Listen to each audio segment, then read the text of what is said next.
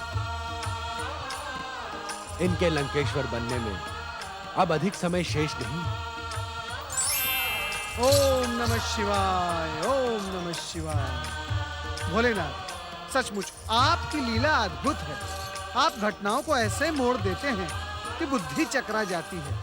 भोलेनाथ, कृपया आप मुझे ये बताएं कि आपने मर्यादा पुरुषोत्तम श्री राम को लंका विजय का आशीर्वाद क्यों नहीं दिया?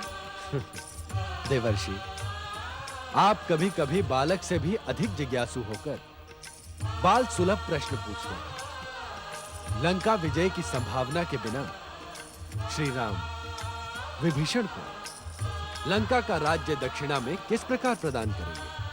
देवाधिदेव भगवान शिव शंकर की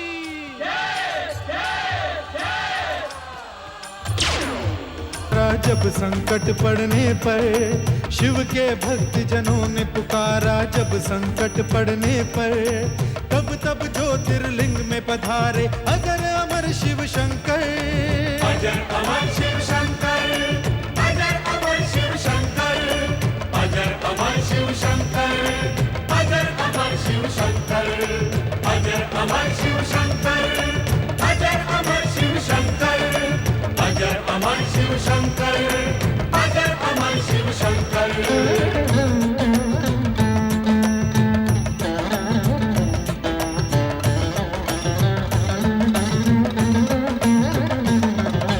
त्रेता युग में रावण ले गया सीता को जब हर कर, वानर सेना के संग आए राम समंदर तट पर।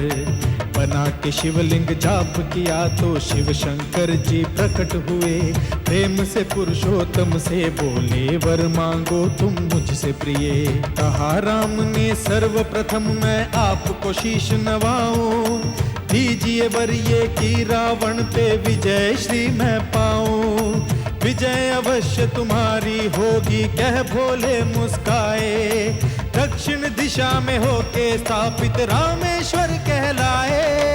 रामेश्वर की जय हो, रामेश्वर की जय हो, रामेश्वर की जय। नहीं पिताश्री नहीं, मुझे तो इस गुप्त मंत्रणा की कोई आवश्यकता ही नहीं दिखती है। हाँ, यदि आप मुझे आज्ञा दें तो मैं अकेले ही बंदरों और भालुओं से सजी उस वनवासी राम की सेना को दंडित कर सकता हूं। मूर्खों जैसी बातें करके तुम लंकेश्वर रावण को ही नहीं स्वयं को भी भ्रमित कर रहे हो युवराज मेघनाथ। युद्ध प्रारंभ हुए अभी कुछ ही समय हुआ है, किनारान तक दुरागम और महोदर जैसे कई बलशाली राक्षस वीर शत्रु के हाथों मारे गए। तीनों लोकों में विजय का ध्वज फहराने वाली राक्षस सेना की दशा दुर्दशा तक पहुंच गई है, और तुम कहते हो कि मंत्रणा की आवश्यकता नहीं। युद्ध प्रारंभ हो जाने के पश्चात मंत्रणा की नहीं, प्रदर्शन की आवश्यकता होती है ज्येष्ठ काकाश्री। मुझे अपनी शक्ति पर अभिमान है। मैंने देवराज इंद्र को अपनी शक्ति से बंदी बनाया था। जिसकी शक्ति पर उस वनवासी राम को इतना अभिमान है, उस हनुमान को बांधा था मैंने। ब्रह्मा के वरदान की आड़ में तुमने देवराज इंद्र को पराजित तो किया था इंद्रजीत, पर इतना तो बताओ कि महावीर हनुमान को बंदी बनाकर भी तुम्हें क्या मिला? ध्वस्त हो गई कीर्ति लंका की। तुम्हारी आंखों के सामने वो बजरंग बली सोने की लंका को राख का ढेर बनाकर चला गया, और तुम ब्रह्म बाण और नागपाश चलाकर भी उस अंजनी पुत्र हनुमान का कुछ नहीं बिगाड़ पाए। उसके दोषी हम नहीं, काकाश्री विभीषण थे। मैं तो उस वानर को मृत्यु दंड देना चाहता था, किंतु पिताश्री ने भरी राजसभा में मेरे प्रस्ताव को ठुकराकर और काकाश्री विभीषण के प्रस्ताव को स्वीकार कर हनुमान की पूंछ में आग लगाने का आदेश दे दिया। तुम ठीक कहते हो पुत्र। उस दिन विभीषण की बात मानना मेरी भूल थी। यदि आज हनुमान राम के साथ ना होता तो राम की शक्ति अधूरी थी। आप हनुमान के अंत की बात कर रहे हैं? लड़कपन में सूर्य को फल समझकर मुंह में रखने वाले हनुमान को शत्रुता की दृष्टि से देखना भी असंभव है भ्राता जी। अशोक वाटिका में उस असंभव को भी मैंने संभव किया था। ये तुम्हारी भूल है वत्स। संसार के बंधन काटने वाले हनुमान जी लंका की सैन्य शक्ति, अस्त्र शस्त्र की संख्या और रणनीति का अनुमान लगाने के लिए ही तुम्हारे बंधन में बंधे थे। यह सत्य है। पुत्र मेघनाद की वीरता पर मिथ्या आरोप है। दुष्ट षड्यंत्रकारी विभीषण के कहने पर उस दिन हमने उस बंदर को छोड़ दिया था। हंसी आती है लंकेश्वर। परंतु मैं आपसे एक प्रश्न अवश्य पूछना चाहता हूं। हनुमान जी को तो छोड़ दीजिए, ये बताएं, उस दिन राज्यसभा में अंगद के जमे हुए पैर को उखाड़ने में लंका के सारे वीर, यहां तक कि मेघनाद और आप भी असफल क्यों रह गए थे लंकेश्वर? समय सदा एक सा नहीं रहता भैया। पूर्व से निकले सूर्य को पश्चिम में अस्त होना ही पड़ता है। ज्येष्ठ काका श्री, यदि आप इसी प्रकार हमारा मनोबल तोड़ते रहेंगे तो हम युद्ध भूमि में जाने से पहले ही युद्ध हार जाएंगे। ये युद्ध तो हम उसी दिन हार गए थे युवराज मेघनाद, जिस दिन लंकेश्वर जगत जननी सीता को हरकर यहाँ लाए थे। हम यहाँ वाद विवाद के लिए नहीं, लंका की राक्षस सेना का मनोबल बढ़ाने के लिए एकत्रित हुए हैं। युद्ध तो प्रारंभ हो गया है महाबली कुंभकर्ण। अब या तो शत्रु मरेगा या फिर हम वीर गति को प्राप्त होंगे, पर युद्ध नहीं रुकेगा। हम सबको युद्ध लड़ना ही होगा। यही युद्ध का नियम है और रावण की मर्यादा। मुक्ति के मोह में मैंने श्री राम से युद्ध करना तो स्वीकार कर लिया, परंतु धन्य है मेरा भाई विभीषण, जिसे राम के चरण सेवा का अवसर मिला। विभीषण का नाम भी न लो मेरे सामने कुंभकर्ण, उसका नाम भी न लो मेरे सामने। केवल राक्षस सेना के मनोबल को बढ़ाने की बात करो। पिताश्री, केवल एक दिन का समय दीजिए मुझे। मैं अपनी वरदानी शक्तियों से राम की सेना को तहस नहस कर दूंगा। ऐसा भीषण प्रहार करूंगा कि पृथ्वी तो पृथ्वी, पाताल और स्वर्ग भी कांप उठेंगे। नहीं पुत्र नहीं, जिन स्थितियों पर हम विचार कर रहे हैं उसके प्रति तुम गंभीर नहीं हो। इस समय प्रश्न व्यक्तिगत और वरदानी शक्ति का नहीं, राक्षस सेना के मनोबल का है। पुत्र मेघनाद, तुम नहीं जानते, युद्ध सेना के मनोबल से जीता जाता है। और बंदरों, भालुओं की शक्ति के सामने हमारी राक्षस सेना का मनोबल टूट चुका है।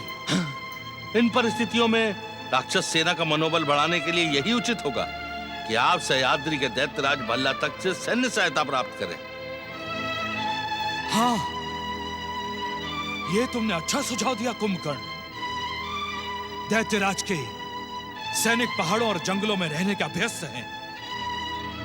वो राम की जंगली सेना को उचित उत्तर दे सकते हैं। एक क्षण का भी विलंब किए बिना हमें महाराज भल्ला तक को अपने सैनिकों को यहाँ भेजने का आदेश देना चाहिए। ठहरे लंकेश्वर, ठहरे। इस समय आपको महाराज भल्ला तक की आवश्यकता है। ये लंका की स्थितियां देखते हुए आपके आदेश को ठुकरा भी सकते हैं। वो असभ्य और जंगली दैत्यों का राजा भल्ला तक लंकेश्वर रावण के आदेश को ठुकराएगा? यदि उसने ऐसा दुस्साहस किया तो मेघनाद यहीं से उसके राज्य पर शक्ति फेंककर उसे और उसके राज्य को नष्ट कर देगा। श्री राम के साथ युद्ध करते समय तुम्हें ऐसी शक्तियों की आवश्यकता पड़ेगी मेघनाद। इन्हें संभाल के रखो वत्स, संभाल के। तो फिर हम क्या करें कुंभकर्ण? तुम्हारा तो महाराज भल्ला तक से पुराना परिचय है। तुम सह्याद्री चले जाओ। मैं? मेरा सह्याद्री जाना उचित नहीं होगा भैया। सेना की लंका को आवश्यकता है, इसलिए लंकेश्वर का वहां जाना उचित है। हाँ, यदि लंकेश्वर आदेश दें तो मैं उनके साथ अवश्य चला जाऊंगा। कैसी बातें कर रहे हो तुम? इस समय लंका पर युद्ध का भयानक संकट मंडरा रहा है। एक के बाद एक हमारे योद्धा मारे जा रहे हैं और तुम कहते हो कि हम दोनों लंका छोड़कर सह्याद्री चले जाएं? सारी परिस्थितियां समझने के बाद ही मैंने आपको परामर्श दिया है लंकेश्वर। प्यासा सदा कुएं के पास आता है, कुआं कभी प्यासे के पास नहीं आता। तुम्हारी बात तो सत्य है कुंभकर्ण, पर मैं लंका छोड़कर सह्याद्री कैसे? आप जा सकते हैं पिताश्री, अवश्य जा सकते हैं, क्योंकि आपका वीर पुत्र इंद्रजीत यहाँ पर है। मैं आपको वचन देता हूँ, जब तक आप सह्याद्री से लौट कर नहीं आएंगे, हम अपनी वरदानी शक्तियों से राम की सेना को रोके रखेंगे। और हो सकता है जब आप लौट कर आए तो आपको पता चले कि राम और लक्ष्मण युद्ध छोड़कर मेघनाथ के दास बन गए। शक्ति पर विश्वास सफलता का कारण बनता है भैया, पर अति विश्वास पराजय का मार्ग भी खोल देता है। फिर भी युवराज मेघनाथ को यदि अपनी शक्ति पर इतना विश्वास है तो एक बार परखना आवश्यक है। एक बार नहीं, 10 बार मेघनाथ की शक्तियों को परखा जा चुका है ज्येष्ठ काका श्री। आज अवसर है तो एक बार और परख लीजिए।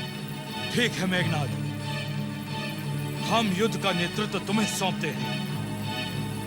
लंका की रक्षा के उत्तरदायी तुम हो।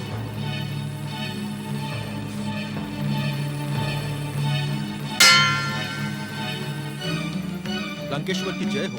आज्ञा लंकेश्वर। मामा श्री वीरवर अकंपन को सूचित करो कि वो हमारे और वीरवर कुंभकर्ण के साथ इसी समय सह्याद्री जाएंगे। जो आज्ञा लंकेश्वर।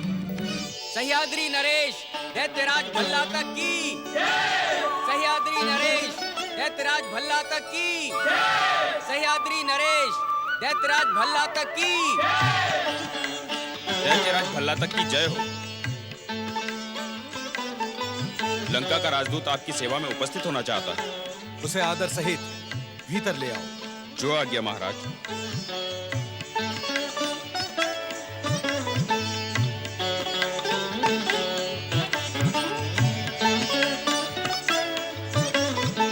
दैत्यराज भला तक की जय हो। दैत्यराज राक्षस दैत्य और असुरों के गौरव को सारे संसार में प्रचारित करने वाले राक्षस कुल शिरोमणि लंकेश्वर रावण अपने छोटे भाई वीर कुंभकर्ण के साथ शीघ्र ही यहाँ पधारने वाले हैं।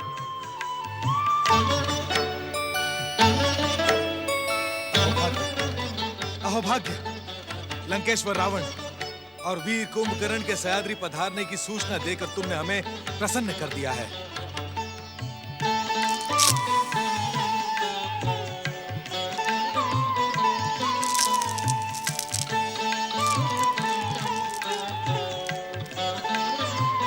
सह्याद्री के राजपुरुषों, विश्रवा पुत्र लंकेश्वर रावण और वीर कुंभकर्ण ने अपने ही बाहुबल से तीनों लोकों पर अधिकार किया है। यह हमारा सौभाग्य ही है कि वे स्वयं हमारी राजधानी को पवित्र करने और हमारी कीर्ति बढ़ाने के लिए यहाँ पधार रहे हैं।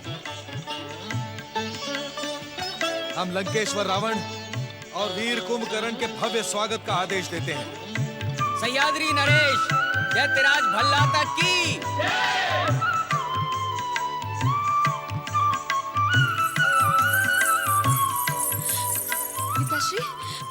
पिताश्री मैं क्या सुन रही हूँ? तुमने सत्य सुना है पुत्री। हम भी तुम्हें लंकेश्वर रावण और वीरवर कुंभकर्ण के आने की सूचना देने आ ही रहे थे। ये वही महाराज कुंभकर्ण है ना, जिनकी कथाएं आप मुझे बचपन में सुनाया करते थे? हाँ राजकुमारी, आज वे अपने बड़े भाई के साथ सह्याद्री का सौभाग्य बढ़ाने यहाँ पधार रहे हैं। हमें तन और मन से उनका स्वागत करना है पिताश्री। राक्षस कुल शिरोमणि लंकेश्वर रावण और वीर कुंभकर्ण की। राक्षस कुल शिरोमणि लंकेश्वर रावण और वीर कुंभकर्ण की। राक्षस कुल शिरोमणि लंकेश्वर रावण और वीर कुंभकर्ण की। पधारे लंकेश्वर।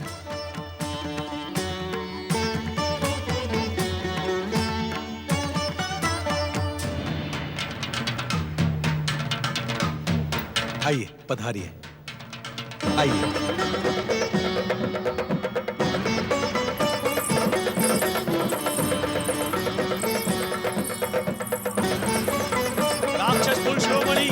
लंकेश्वर रावण और वीर कुंभकर्ण की राक्षस कुल शिरोमणि लंकेश्वर रावण और वीर कुंभकर्ण की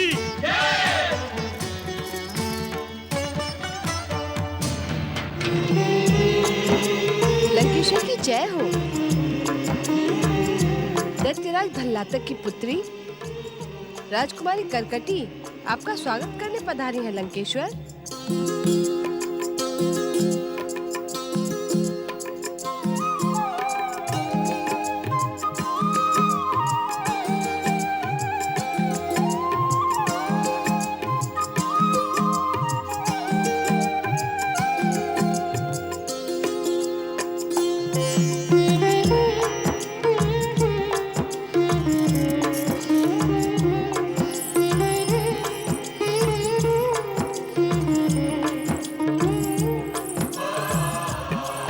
लंकेश्वर रावण, सह्याद्री का ये शीतल पेय आपकी यात्रा की थकान मिटा देगा, इसे स्वीकार करें।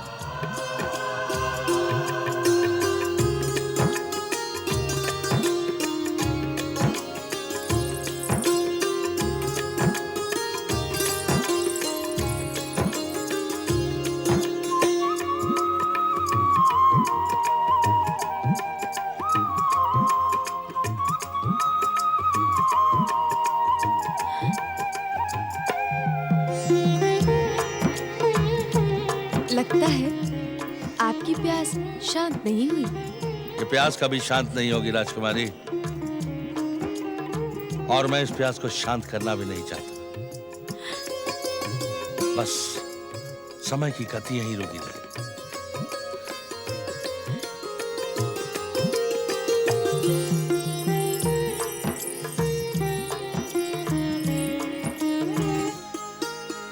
राक्षस कुल शिरोमणि लंकेश्वर, इस सिंहासन पर विराजमान हूं।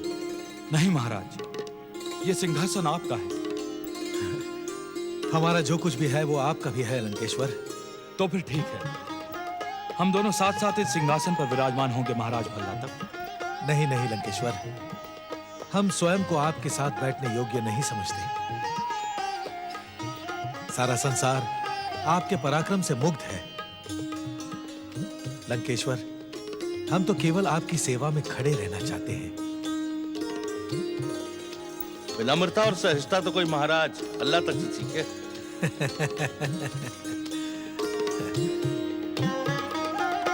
विराजी,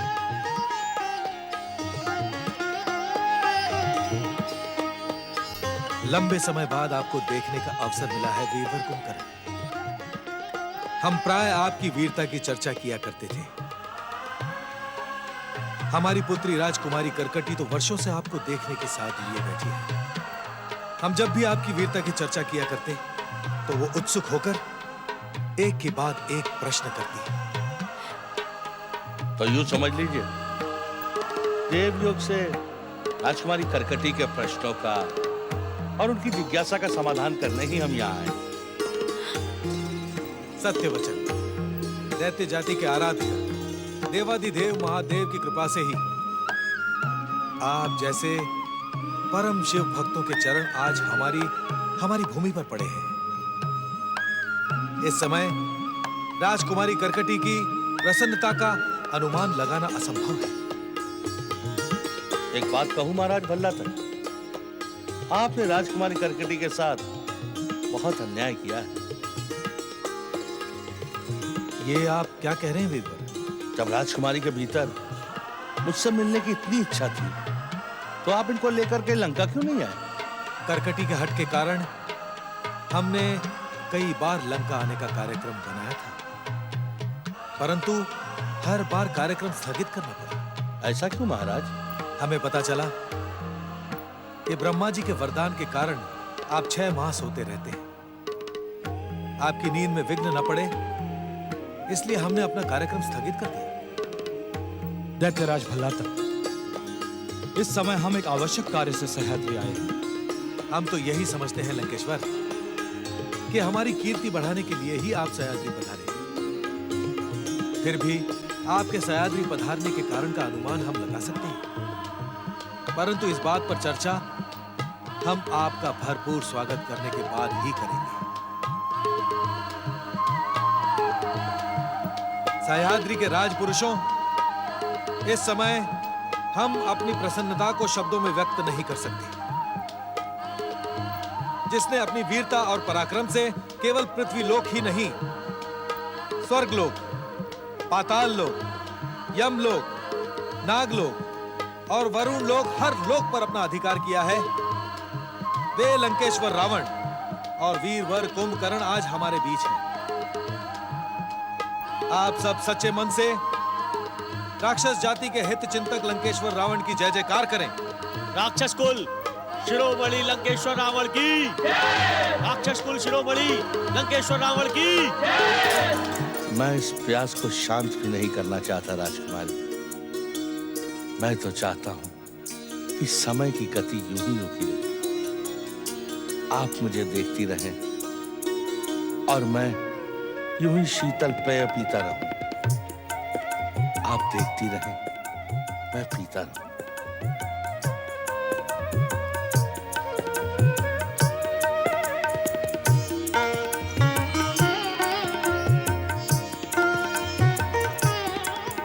कितने सुदर्शन है महाराज कुंभकर्ण, कितने सरल और कितने बलिष्ठ। मुझे पिताश्री की बात नहीं माननी चाहिए। आज से बहुत पहले ही उनकी सेवा में स्वयं को समर्पित कर देना चाहिए था।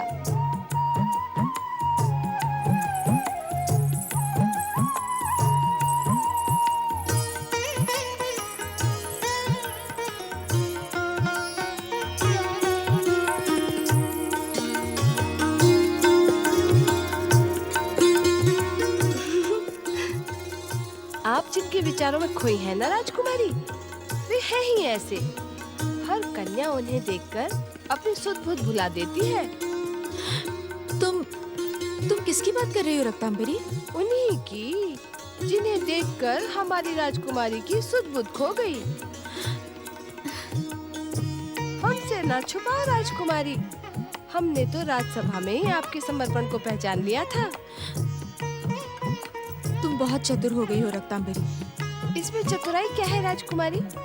वे आपको, आप उनको जिस प्रकार निहार रही थी ना, उसे देखकर तो कोई भी अनुमान लगा सकता है कि प्रेम की सुगंध दोनों हृदयों को महका रही है। महाराज कुंभकर्ण है ही ऐसे, बलिष्ठ शरीर, लंबा कद और मुख पर एक बालक की तरह भोलापन, अद्भुत, अद्वितीय। रक्तांबरी, अब जब तू मेरे मन की बात जान ही गई है, तो किसी भी प्रकार महाराज कुंभकर्ण से मेरी भेंट का प्रबंध कर दे। उनसे मिलने के लिए मेरा हृदय तड़प रहा है। इस तड़प को शांत करने का उपाय है मेरे पास। मैं अभी इसी समय आपकी भेंट महाराज कुंभकर्ण से करवा सकती हूँ। कैसा उपाय है? राजकुमारी, हम दोनों अतिथि सेवा की भावना से महाराज कुंभकर्ण के पास जाएंगे। नहीं रक्तांबरी, मैं ये नहीं कर सकती, मुझे लाज आती है। अरे, एक ओर से तो कहती हो कि भेंट करा दो और दूसरी ओर कहती हो कि लाज आती है।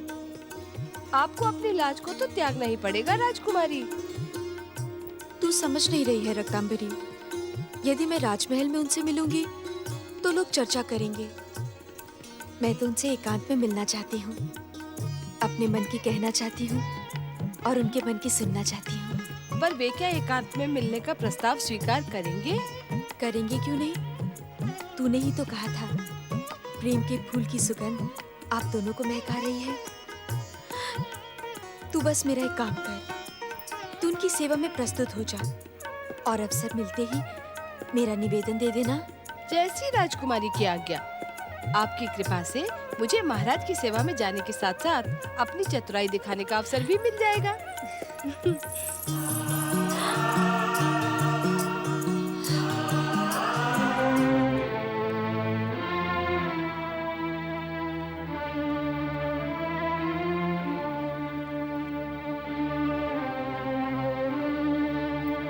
प्रणाम मामा श्री। आप कब आए? वत्स कुंभकर्ण, अब तक तो केवल लंकेश्वर ही तुम्हारी गंभीरता को लेकर चिंतित थे। अब तो ये चिंता मुझे भी हो रही है। इस सच को मैं अपनी आंखों से देख रहा हूं कि सह्याद्री आने के बाद से तुम अपेक्षा से अधिक गंभीर हो गए हो। क्या बात है कुंभकर्ण? नहीं मामा श्री,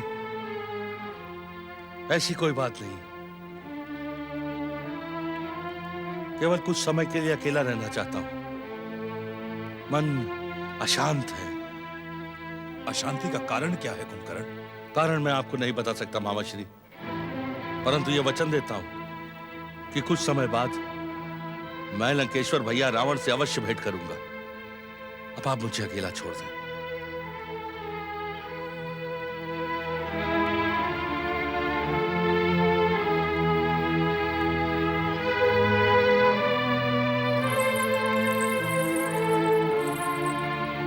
अनुमान तो ठीक ही था मेरा। महाराज कुंभकर्ण भी उसी प्रकार विचारों में खोए हैं, जिस प्रकार कुछ देर पहले हमारी राजकुमारी करकटी खोई थी। अर्थात प्रेम का फूल दोनों ही ओर सुगंध बिखेर रहा है।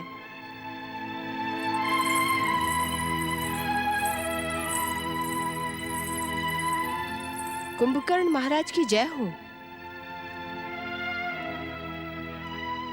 आप क्यों? आप किसी और की प्रतीक्षा कर रहे थे क्या? नहीं। मेरे साथ और कोई नहीं आया महाराज। मैं अकेली ही आई हूँ आपकी सेवा में, आपको मदिरा पान कराने। मदिरा पान करने की इच्छा नहीं है हमारी। मेरी बातें आपकी अनिच्छा को प्रबल इच्छा में बदल देंगी। तो फिर कुछ बातें ही करो। कहें, क्या बातें करें? अपनी राजकुमारी करकटी के बारे में। हमारी राजकुमारी तो अद्भुत है महाराज। उनके रूप और सौंदर्य की चर्चा पृथ्वी पर नहीं, पाताल लोक तक भी पहुंच चुकी है। कई वीर उन्हें अपना बनाने का सपना लेकर सह्याद्री आए थे, पर सब के सब निराश होकर लौट गए। क्यों? क्या तुम्हारी राजकुमारी के मन में कोई और पुरुष समाया हुआ है? हाँ महाराज। वो सौभाग्यशाली पुरुष कौन है? वे भी हमारी राजकुमारी की तरह अद्भुत है महाराज। इस संसार में उनकी कोई समानता नहीं है। उनके पराक्रम के आगे तीनों लोकों के प्राणी कांपते हैं और उनकी सरलता के सामने सब नतमस्तक हो जाते हैं। ऐसा विलक्षण व्यक्ति कौन है? मैं तो केवल इतना ही जानती हूँ महाराज, क्योंकि इतना ही मैंने राजकुमारी से सुना था। इसके आगे तो उन्होंने मुझे कुछ बताया ही नहीं। क्यों? तुमने जानने का प्रयास नहीं किया? किया तो अनेकों बार, पर वे वही करती हैं जो उनका मन कहता है, और उनके मन के विपरीत जाने का साहस किसी के भीतर नहीं है। क्या मैं उनसे एकांत में भेंट कर सकता हूँ? क्या आप उनसे उनकी कल्पना के राजकुमार का परिचय जानना चाहते हैं? और भी बहुत कुछ जानना, कहना और सुनना चाहता हूँ। यदि आप मुझ पर ये उपकार कर दें, तो आपकी बहुत कृपा होगी। ऐसा अनर्थ न करें महाराज, मैं तो एक साधारण सी दासी हूँ, पर इतना अवश्य जानती हूँ कि हमारी राजकुमारी करकटी से मिलना इतना सरल नहीं है। आप तो अनिच्छा को इच्छा में बदल लेती हैं। अब तक तो आपकी अनिच्छा को मैं इच्छा में नहीं बदल पाई महाराज।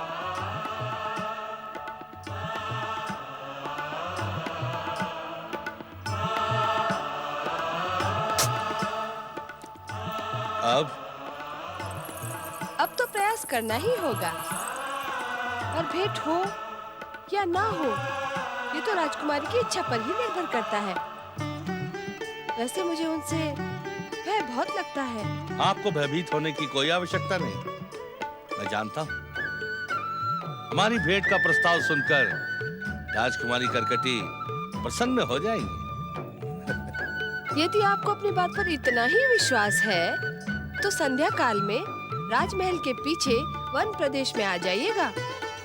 संध्या काल के समय राजकुमारी प्रतिदिन वही वन विहार के लिए जाती हैं।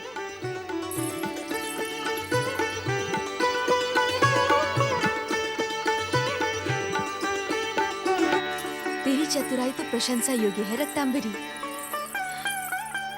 किंतु अकेले मिलने जाने में मुझे लाज आती है। कैसे जाऊंगी, क्या कहूंगी, मैं नहीं जा पाऊंगी। अरे अब कैसी लज्जा राजकुमारी, वे आपके लिए कोई पराई थोड़ी ना है। आपके प्रति उनके मन में उमड़ते प्रेम को देखकर मेरा मन प्रसन्न हो गया है। सचमुच वे कितने सरल हैं, कितने सज्जन हैं। किंतु मैं अकेले नहीं जा पाऊंगी। तो ठीक है, मैं भी आपके साथ चलती हूँ। तू क्या करेगी वहाँ जाकर? तो ठीक है, आप कहती हैं तो नहीं जाती हूँ। पर आपको तो जाना ही पड़ेगा, अन्यथा वे आपकी प्रतीक्षा करते रह जाएंगे। ये वे क्या लगा रखी है? वे केवल तेरे महाराज हैं और कुछ भी नहीं। भूल हो गई राजकुमारी, वे केवल आपके हैं। पर अब विलंब न करें, संध्या हो गई है, महाराज आपकी प्रतीक्षा करते होंगे। अरे क्या हुआ, आप जाते जाते रुक क्यों गई? अच्छा तू भी मेरे साथ चल, किंतु दूर खड़ी रहना, समझी? जैसी राजकुमारी की इच्छा। कुंभकर्ण, कुंभकर्ण, इतनी देर से तुम्हारी प्रतीक्षा करते करते थक गया हूं मैं। किस बात को लेकर इतने गंभीर हो तुम? कुंभकर्ण, ये कुंभकर्ण अचानक कहां चला गया मामाश्री? मैं प्रहरी से पूछ कर आता हूं। मामाश्री, इसकी आवश्यकता नहीं है। मैं कुंभकर्ण के स्वभाव को जानता हूं। आसपास के वनों में विहार करने के लिए निकल गया होगा। चलिए वहीं चलकर बात करते हैं उससे। आओ।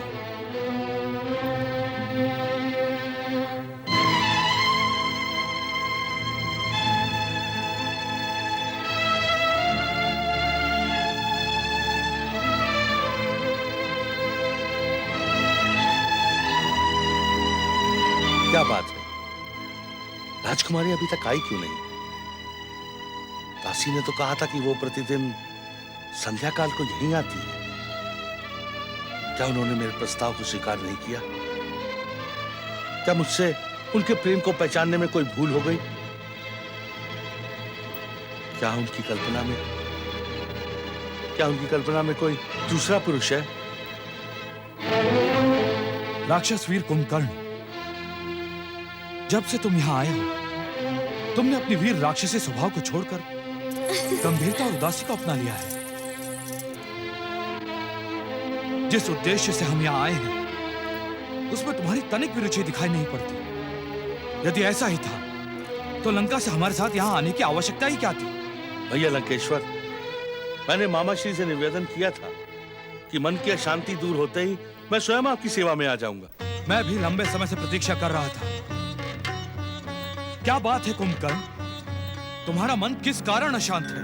क्षमा करें महाराज, मैं अपने मन की अशांति का कारण आपको नहीं बता सकता। किंतु मन की अशांति में तुम ये भी भूल गए कुंभकर्ण कि तुम्हारे ही आग्रह पर लंका से राक्षस सैनिकों की सहायता प्राप्त करने के लिए हम यहाँ पर आए हैं। अन्यथा हमारे एक ही आदेश पर स्वयं भल्ला तक लंका तक दौड़ा दौड़ा चला आता।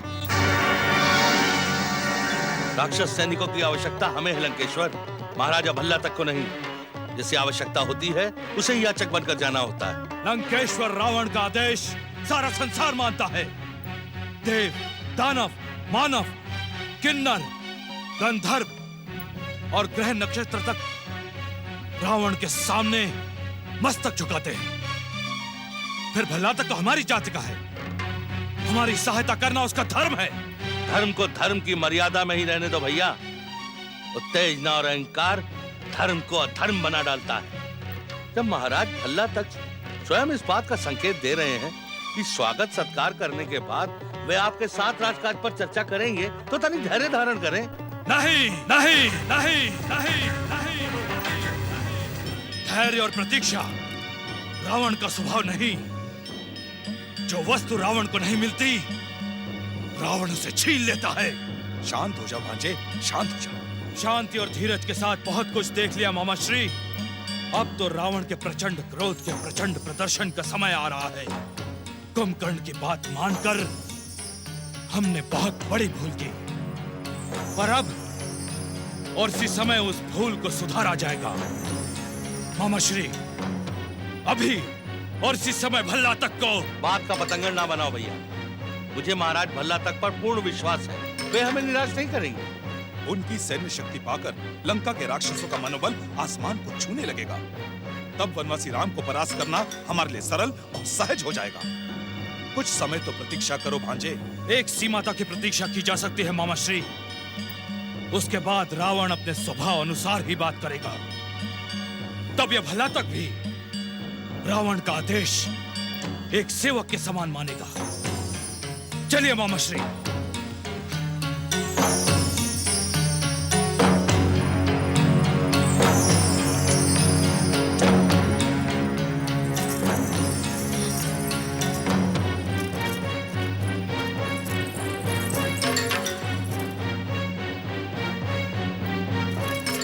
महाराज। राजकुमारी आप? राजकुमारी, मुझे भैया की बातों पर बहुत खेद है। यदि आपको उनकी कोई बात उचित ना लगी हो तो मैं आपसे क्षमा मांगता हूँ। नहीं महाराज, आप तो हमारे अतिथि हैं और अतिथि देवता के समान पूजनीय होते हैं। क्षमा के अधिकारी आप नहीं हैं, हम हैं। रहने दीजिए इन बातों को। आज के दिन की प्रतीक्षा तो मैं वर्षों से कर रही थी महाराज। राजकुमारी, आपकी कल्पना का सुदर्शन पुरुष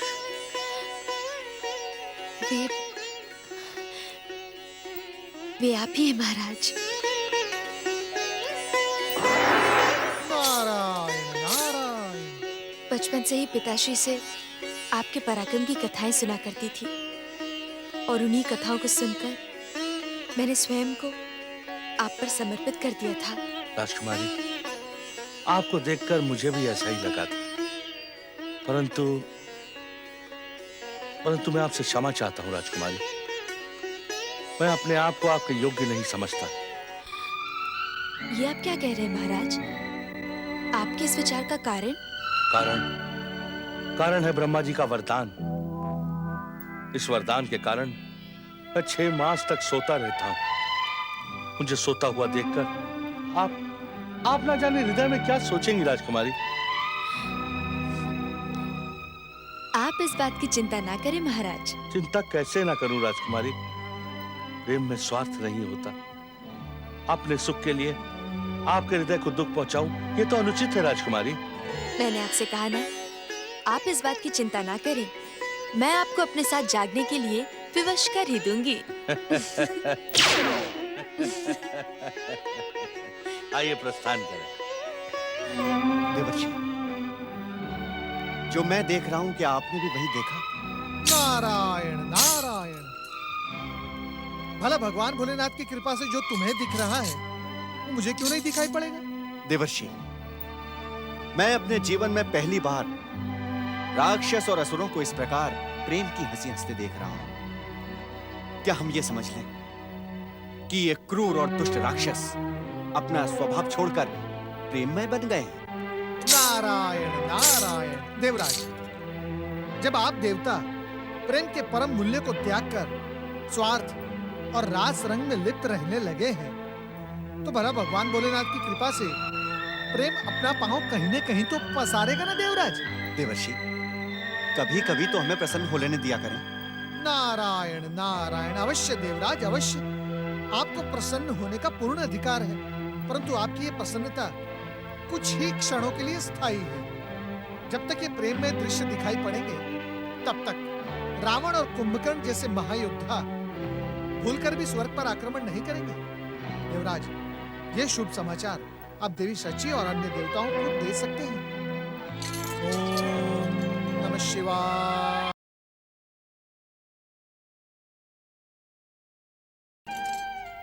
प्रणाम माता। तो तुम कुंभकर्ण और कर्कटी का प्रेमालाप देखकर आ रहे हो। क्या तुम भी देवराज इंद्र के विचारों से सहमत हो?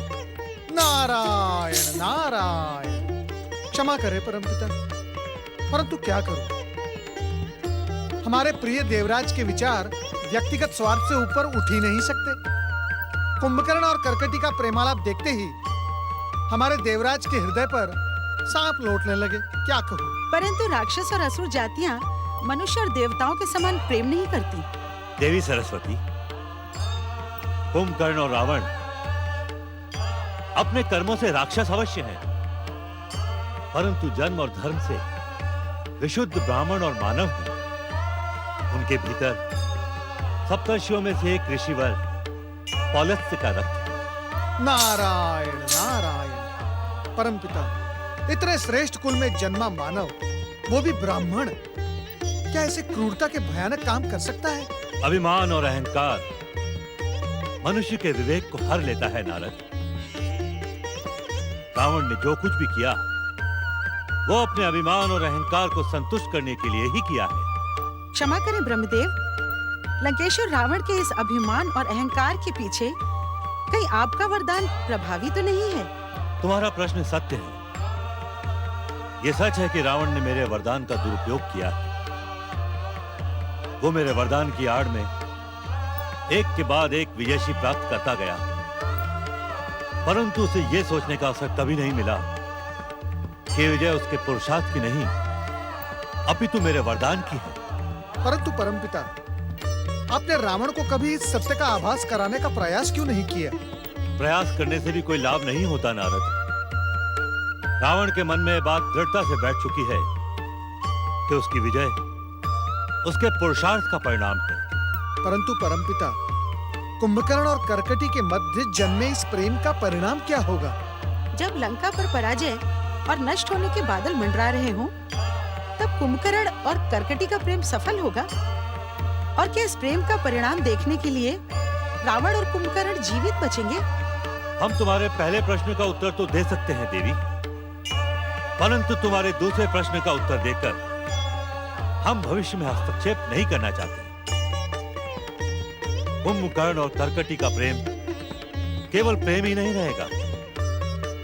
राक्षसी परंपरा के अनुसार उन दोनों का विवाह भी होगा और रावण को भल्ला तक की सेना भी प्राप्त होगी। नारायण नारायण। परमपिता, लंकेश्वर रावण को महाराज भल्लत तक की सेना का साथ मिल जाने से श्री राम रावण युद्ध पर क्या प्रभाव पड़ेगा?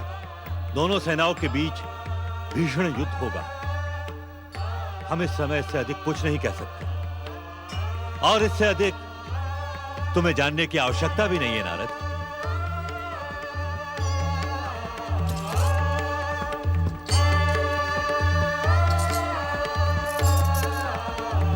ओम नमः शिवाय। सच जगदम्बरी, उनके विषय में जो कुछ भी सुना था वे उससे अधिक महान एवं सरल हैं। उनकी जितनी प्रशंसा की जाए उतनी कम है। सच कहती हो राजकुमारी, उनको देखकर ये अनुमान लगाना कठिन है कि ये वही कुंभकर्ण है जिनके पराक्रम से सारा संसार कांपता है। एक बात पूछूं राजकुमारी? पूछो ना। आज उनके विषय में ढेर सारी बातें करने को मन कर रहा है। क्या आपने उनसे लज्जाती क्यों हो? यही पूछना चाहती हो ना कि मैंने उनके समक्ष प्रेम का प्रस्ताव रखा कि नहीं?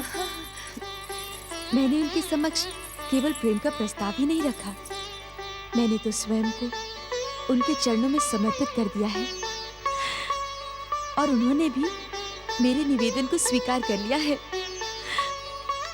आज तो मेरा मन मयूर की भांति नाच रहा है। किंतु क्या हुआ राजकुमारी? एकाएक आप गंभीर क्यों हो गई? क्या महाराज कुंभकर्ण ने आपके सामने कोई ऐसा प्रस्ताव रखा है जिसे स्वीकार करने में कठिनाई हो? नहीं रक्तांबरी, वे तो प्रेम की मूर्त है। प्रेम में दांव रखने वाले प्रेमी नहीं, छलिया एवं दुष्ट होते हैं। वे ऐसे नहीं हैं। उन पर तो संदेह करना मूर्खता है। तो फिर आपकी गंभीरता का कारण? उनके भाई रावण, लंकेश्वर के व्यवहार ने मुझे खिन्न कर दिया है। मैं तो सोच भी नहीं सकती महाराज कुंभकर्ण जैसे सरल एवं सज्जन पुरुष के सगे भाई इतने कठोर एवं क्रूर हो सकते हैं। जी राजकुमारी, वो क्रूर और कठोर होने के साथ साथ अहंकारी और अभिमानी भी है। यदि अतिथि सम्मान की मर्यादा आड़े ना आई होती तो मैं इस बात का उचित उत्तर अवश्य देती। पर राजकुमारी, मुझे तो एक दूसरा भय सता रहा है। मुझे लगता है लंकेश्वर आपके और महाराज कुंभकर्ण के बीच पनपे प्रेम को सफल नहीं होने देंगे। प्रेम इस संसार का शाश्वत सत्य है। सच्चा प्रेम कभी असफल नहीं हो सकता। फिर भी इससे पहले कि ऐसी स्थिति आए, मुझे पिताश्री को सावधान करना चाहिए।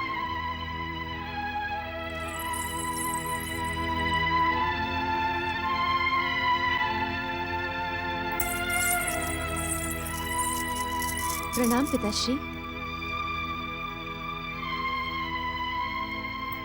आओ राजकुमारी आओ। इस समय तुम्हें यहां देखकर हमारा मन प्रसन्न हो गया। किंतु राजकुमारी, आज दिन भर तुम्हें हमारी सुध ही न रही। नहीं पिताश्री, ऐसी तो कोई बात नहीं। ऐसा ही है पुत्री, ऐसा ही है। हम अपनी पुत्री के स्वभाव को भली भांति जानते हैं। पिताश्री, मैं आपसे कुछ कहना चाहती हूँ। तुम्हारी बात सुनने से पहले हम भी तुमसे कुछ पूछना चाहते हैं। पुत्री, क्या महाराज कुंभकर्ण से तुम्हें भेंट का अवसर मिला?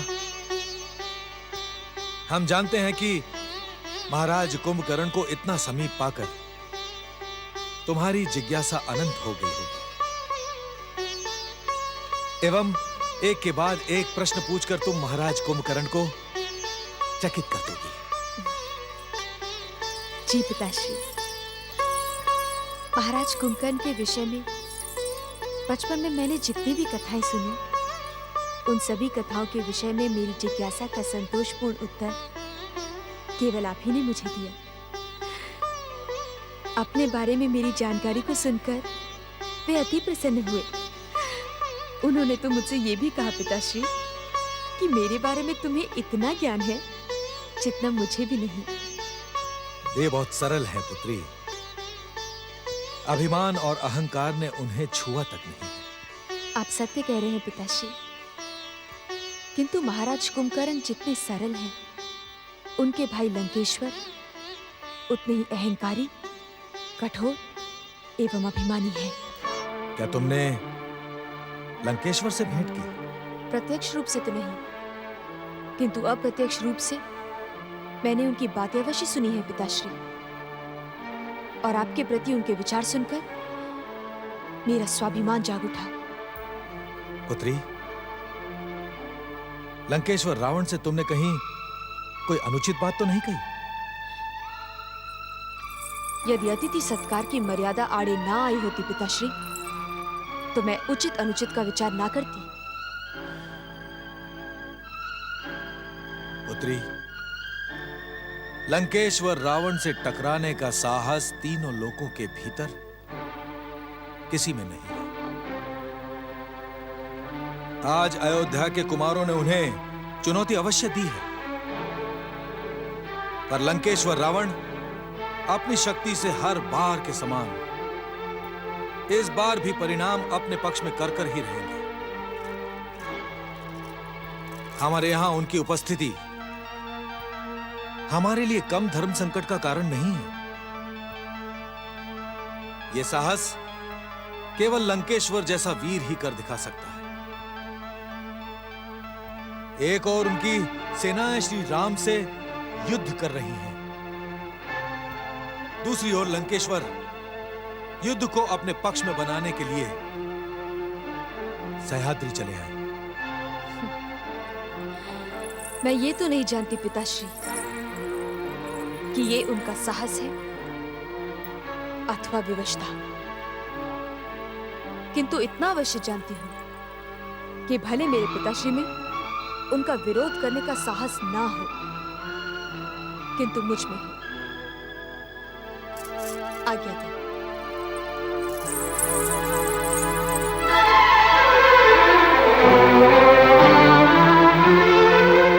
दैत्यराज भल्ला तक, जब आपने स्वयं ही अनुमान लगा लिया है कि हमारे यहां आने का उद्देश्य आपसे सैनिक सहायता प्राप्त करने का है, तो फिर और अधिक कुछ कहना व्यर्थ है। महाराज, हम आपको इतना संकेत अवश्य दे देना चाहते हैं कि अयोध्या के 2 वनवासी राजकुमारों ने बलशाली भालू और बंदरों की सेना के साथ लंका पर आक्रमण कर दिया है। लंका की सेना राम की सेना से अधिक नहीं है। इसी का संतुलन बनाने के लिए लंकेश्वर आपसे सैन्य सहायता की अपेक्षा करते हैं।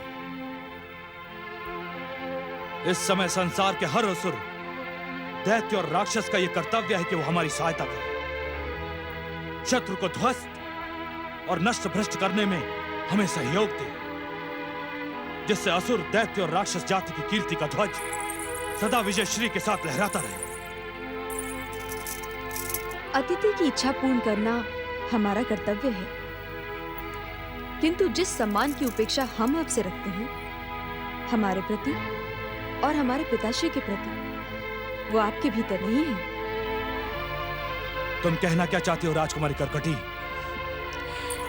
मैं कहना नहीं चाहती, केवल याद दिलाना चाहती हूँ।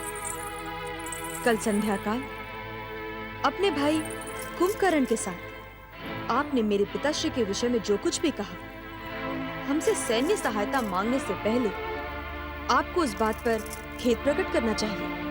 पुत्री करकटी, ऐसा क्या कह दिया लंकेश्वर ने? ये तो आप इन्हीं से पूछे पिताश्री, उसके पश्चात ही सहायता का निर्णय लीजिएगा। ठहरो राजकुमारी करकटी।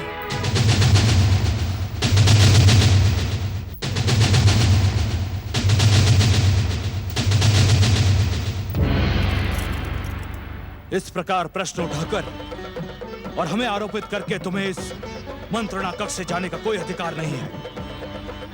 तुम्हें हमारी बात भी सुननी होगी और सुनकर हमारी बात पर संतुष्ट भी होना होगा। यदि आपकी बात संतुष्ट करने योग्य होगी तो हम अवश्य संतुष्ट होंगे। लंकेश्वर, तुम्हारी ये उत्तेजना हमारे लिए घातक हो सकती है। मामा श्री, इस मंत्रणा में अब आपकी सहायता की कोई आवश्यकता नहीं है। जब आप लंकेश्वर के मनोभावों को नहीं पहचान सके तो आपको लंकेश्वर का साथ देने का कोई अधिकार नहीं। जाइए, अतिथि कक्ष में विश्राम कीजिए। जाइए। जो आ गया लंकेश्वर।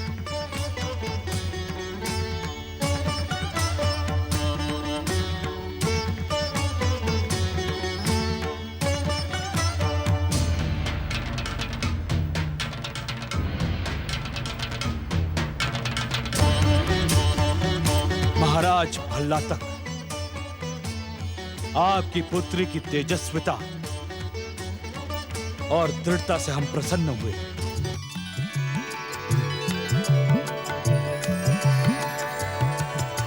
दैत्य दानव और राक्षसी कन्याओं के भीतर ऐसी ही दृढ़ता, ऐसी ही आंख होनी चाहिए। आप नहीं जानते महाराज भल्ला तक, जो दृढ़ता आज राजकुमारी करकटी ने दिखाई है, वही दृढ़ता, वही स्वाभिमान लंकेश्वर रावण ने सदा सदा अपनी माता केकसी के भीतर अनुभव किया है। हम प्रसन्न हुए राजकुमारी करकटी। आपकी बात सुनकर हम धन्य हुए लंकेश्वर। किंतु अभी हमारी बात पूरी नहीं हुई महाराज।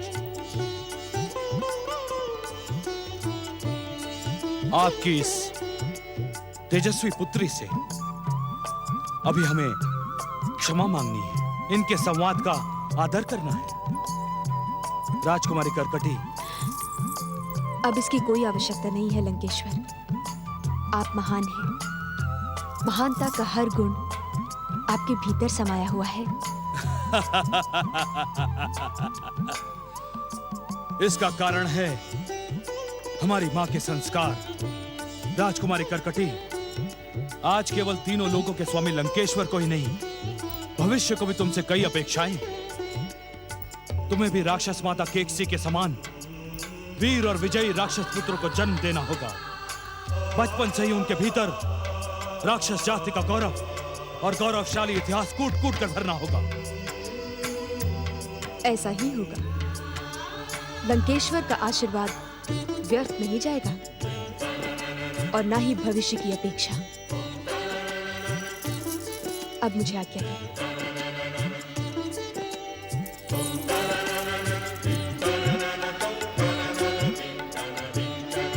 लंकेश्वर,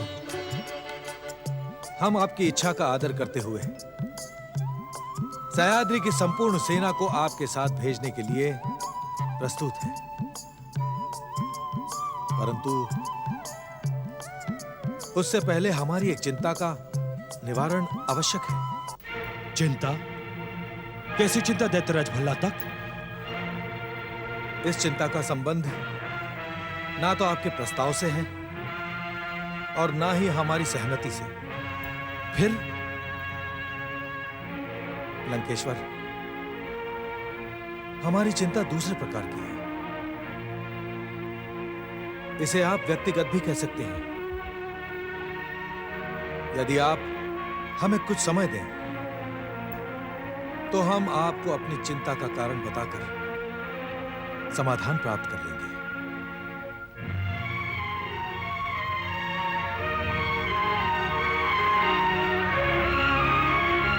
मैं तो सोच भी नहीं सकता था लंकेश्वर कि राजकुमारी करकटी की बातें सुनने के बाद आप अपने रोष को शांत रख पाएंगे। आप धन्य है लंकेश्वर, और धन्य है आपकी चतुराई।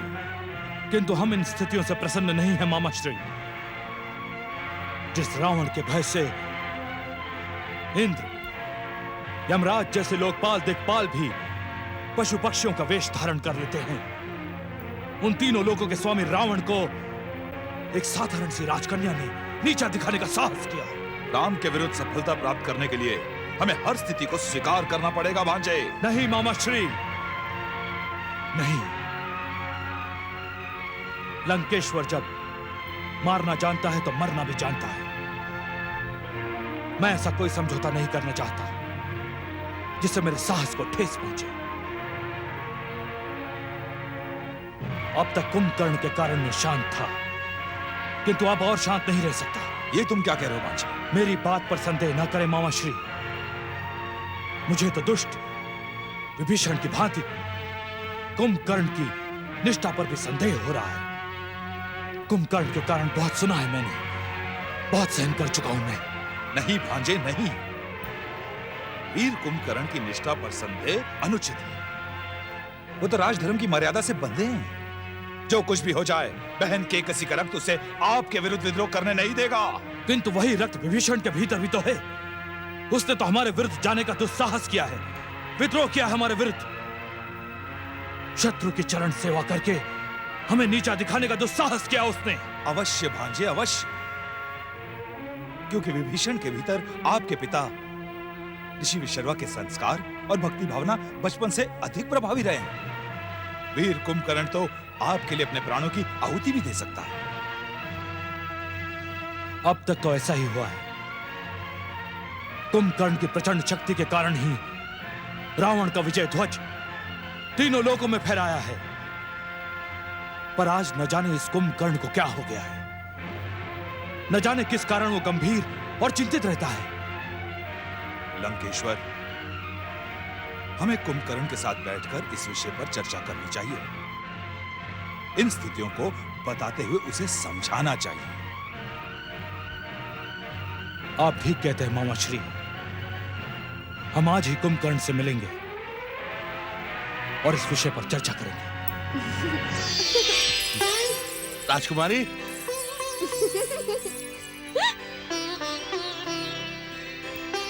राजकुमारी कहाँ हैं आप? कहाँ चली गई? कुंभकर्ण, लंकेश्वर रावण, आप यहाँ? महाराज भल्ला तक आपने अभी तक हमें अपनी चिंता के विषय में नहीं बताया। हमारी चिंता का कारण तो आप समझ ही गए होंगे।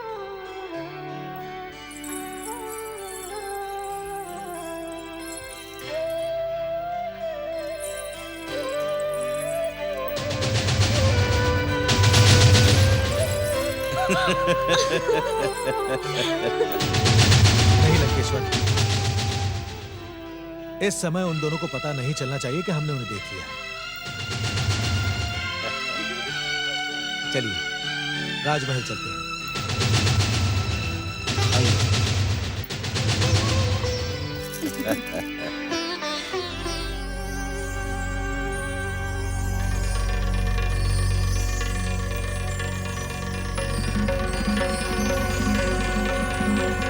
ये कुंभकर्ण ने मुझे किस चिंता में उलझा दिया।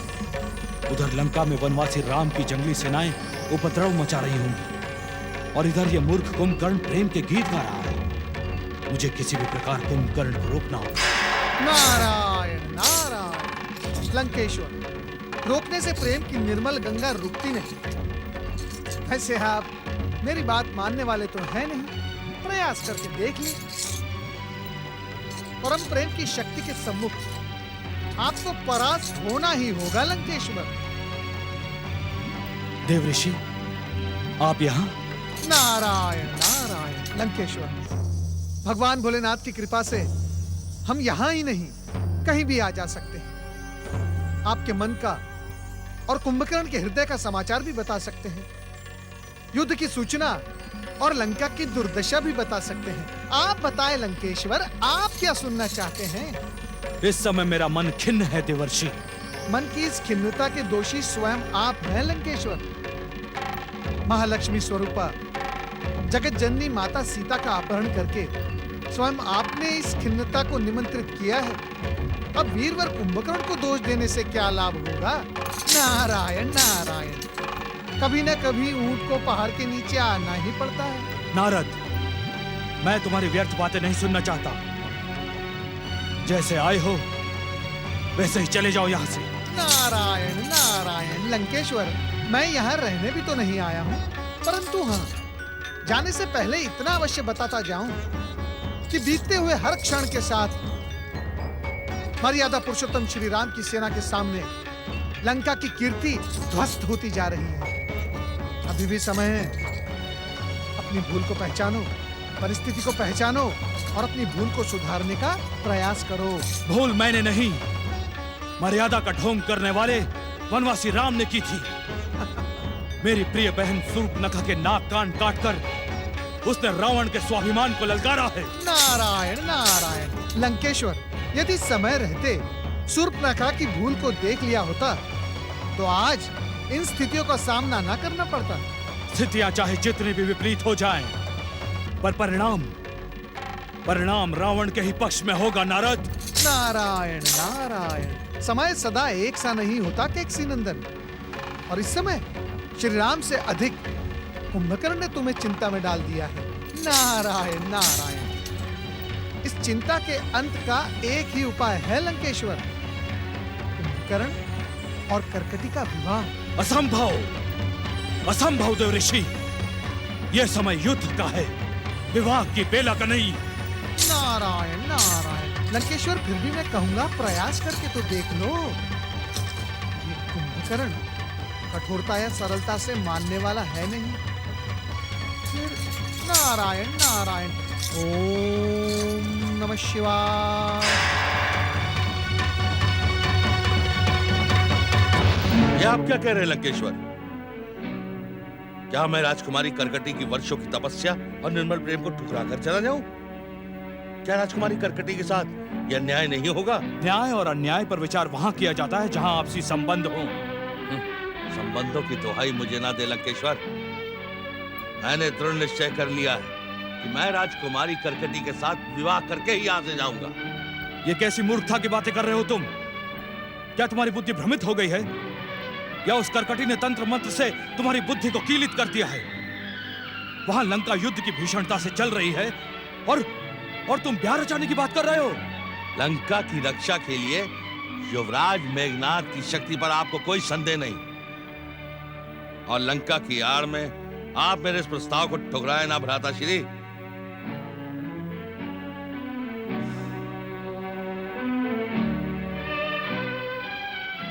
प्रिय अनुज,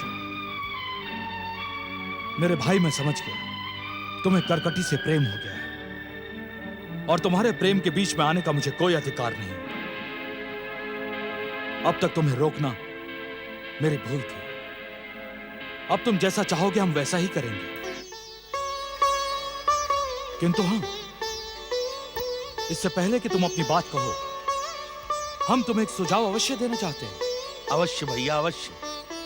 बड़े होने के नाते आपको सुझाव नहीं, आदेश देने का अधिकार है। कहिए, इस दास के लिए क्या आज्ञा है? कुंभकर्ण, स्त्री और पुरुष, पुरुष और स्त्री एक दूसरे के लिए ही बने हैं। जिस संसार में हम रहते हैं उसमें स्त्री और पुरुषों के लिए कई मर्यादाएं हैं, कई परंपराएं हैं। मैं जानता हूं लंकेश्वर, स्त्री और पुरुष के बीच सबसे सफल मर्यादा और परंपरा का नाम है विवाह। मैं तुम्हें विवाह का परामर्श नहीं दे रहा हूं कुंभकर्ण। मैं तुम्हें ऐसा मार्ग बताने जा रहा हूं जिससे तुम्हारी इच्छा भी पूर्ण हो जाए और हम भी शीघ्र, अतिशीघ्र लंका पहुंच जाए। ऐसा कौन सा उपाय है लंकेश्वर? क्या ये उपाय धर्म सम्मत है? धर्म? धर्म तो वीरों की इच्छा पर निर्भर करता है। क्या तुम इस सत्य को अस्वीकार कर सकते हो कि हमने अपनी इसी बाहुबल से कट्टरता के साथ धर्म का पालन करने वाले अनेक ऋषि मुनियों को राक्षस जाति में दीक्षित किया है। जब वो ऋषि मुनि मृत्यु के भय से धर्म का त्याग कर सकते हैं, तो फिर धर्म की स्थिरता पर प्रश्न क्यों? जीवन की विवशता और मृत्यु का भय धर्मांतरण तो करवा सकता है, परंतु ये धर्मांतरण ना तो नैतिक है और ना ही मर्यादित। आपको ये जानकर आश्चर्य होगा लंकेश्वर कि मृत्यु के भय से राक्षस जाति की दीक्षा पाने वाले ऋषि मुनि राक्षस होकर भी वैदिक नियमों का पालन कर रहे हैं। दुर्भाग्य है लंकेश्वर, ना तो वो वैदिक नियमों का पालन कर सके और ना ही पूर्ण रूप से राक्षस बन सके। बस आधे अधूरे में लटक कर रह गया है उनका जीवन। मैं तुमसे वाद विवाद नहीं करना चाहता कुंभकर्ण। बातों और समस्याओं के चक्रव्यूह में उलझे रहना मेरा भी स्वभाव नहीं है लंकेश्वर। मैं अपना प्रस्ताव आपके समक्ष रख चुका हूँ। तुम्हारे प्रस्ताव पर जो निर्णय मैं सुनाने जा रहा हूँ उसे ध्यान से सुनो कुंभकर्ण। मेरी बात राक्षस जाति के अनुकूल होने के साथ साथ धर्म सम्मत भी है। इस संसार में विवाह की 8 रीतियां हैं। ब्रह्म, देव, आर्ष, प्रजापति, असुर, गंधर्व, राक्षस और पिशाच। इनमें से आप मुझे किस रीत का पालन करने की आज्ञा देना चाहते हैं?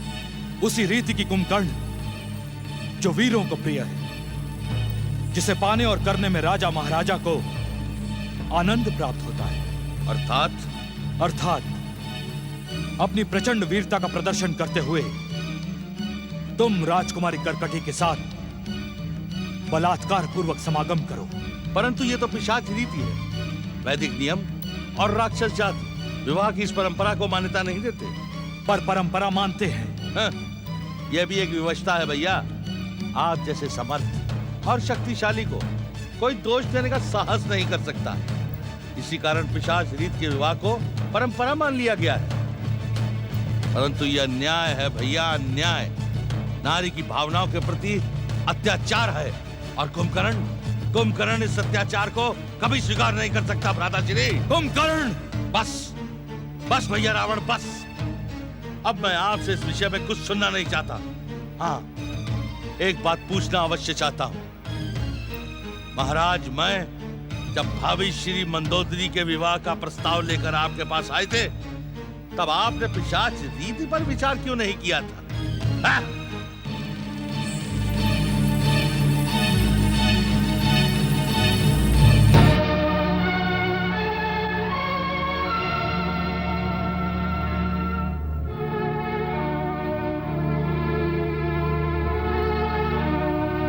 क्या बात है भांजे, तुम यहाँ? अरे मुझे बुला लिया होता। मामा श्री, हम अभी इस समय लंका की ओर प्रस्थान करेंगे और जाने से पहले उस दुष्ट कुटिल भल्ला तक को ऐसा दंड देंगे कि उसके कुल में जन्म लेने वाली 21 पीढ़ियां भी लंकेश्वर रावण का नाम सुनकर भय से थर-थर कांपेगी।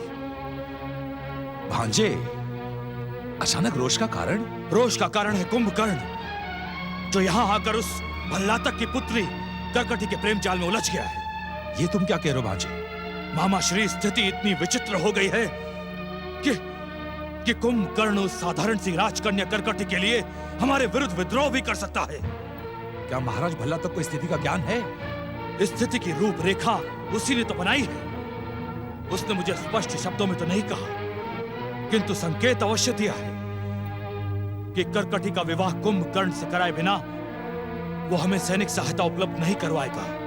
परंतु हम किसी भी मूल्य पर इस समय इस विवाह को स्वीकार नहीं कर सकते। देखो भांजे, तुम्हारे निर्णय सदा उचित रहे। आज तुम्हारे कारण राक्षस जाति गौरव शिखर तक पहुंची है, पर इस समय तुम रोष के कारण भविष्य की नहीं सोच रहे। कहना क्या चाहते हैं आप? कि इस समय सयाद्री को छोड़ के जाने का अर्थ होगा कुंभकर्ण का त्याग। वनवासी राम की सेना के विरुद्ध महायोद्धा कुंभकर्ण के बिना विजय की हम कल्पना भी नहीं कर सकते भांजे। तो क्या हम भल्लातक के प्रस्ताव को स्वीकार कर लें? मूर्ख कुंभकर्ण के हठ को मान लें? उसे मानना ही पड़ेगा भांजे, मानना पड़ेगा। नियंता की भी इच्छा यही दिखाई पड़ती है। अरे इसी इच्छावश होकर ही तो हम लोग यहाँ तक चले आए, अन्यथा आपके आदेश पर तो भल्लातक लंका भागा भागा चला आता भांजे।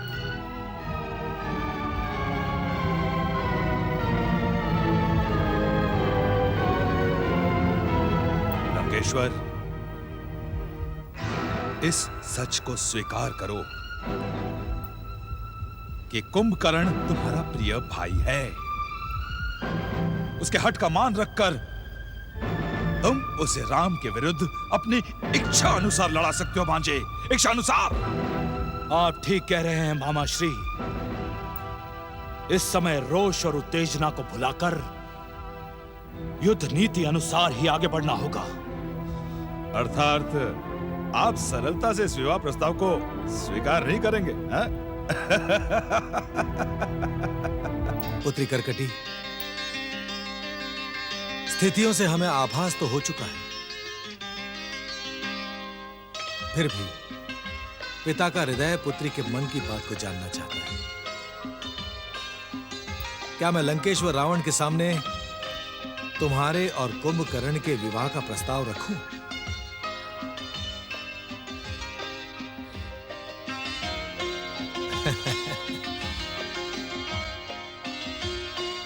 वैसे तो तुमसे पूछे बिना ही मैंने लंकेश्वर को इस बात का संकेत दे दिया था,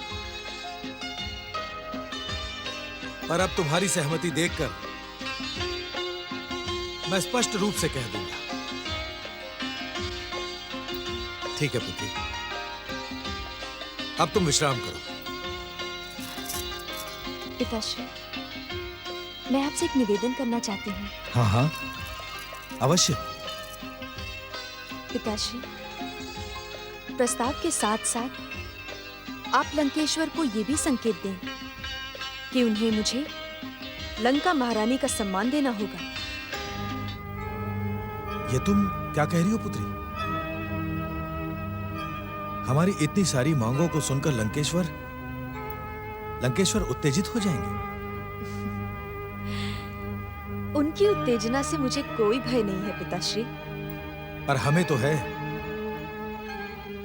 लंकेश्वर की उत्तेजना हमारे सह्याद्री प्रदेश को घातक कर सकती है।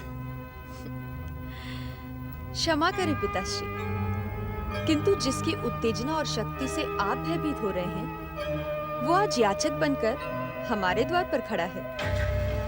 ऐसी स्थिति में आपका भयभीत होना शोभा नहीं देता। और हम तो कोई अनुचित बात नहीं कर रहे पिताश्री। सारा संसार उनके छोटे भाई कुंभकर्ण को लंका महाराज कहकर पुकारता है, तो हमें लंका महारानी का सम्मान देने में उन्हें कोई कष्ट नहीं होना चाहिए। कहे तो तुम ठीक रही हो पुत्री। पुत्री, मैं तुम्हें वचन देता हूं कि मैं तुम्हारा कन्यादान तभी करूंगा जब लंकेश्वर रावण स्वयं तुम्हें लंका महारानी का सम्मान देने का वचन देंगे। पिताश्री,